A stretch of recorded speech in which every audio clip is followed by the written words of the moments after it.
अरे एकदम बुड़बके है ते। अरे ठीक से बैठ ना।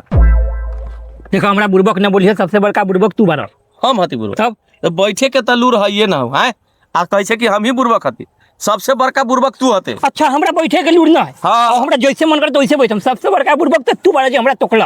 अरे तो हम बुड़बक हती। हाँ। माने ठीक से बैठेला कह देलू तो हम बुड़बक हती। कल हमरा कहो सबसे बड़का बुड़बक तू हते। तू हमरा कहला का बस सबसे बड़का बुड़बक तू बारा। रुक कहेला तू सहल्ला कर रहला। अरे बैठे के लूर है ना, ई सबसे बड़का बुड़बक या हमरे बुड़बक तो हमरा बैठे के लूर ना है कि तोरा बैठे के लूर ना। चुप शांति मना।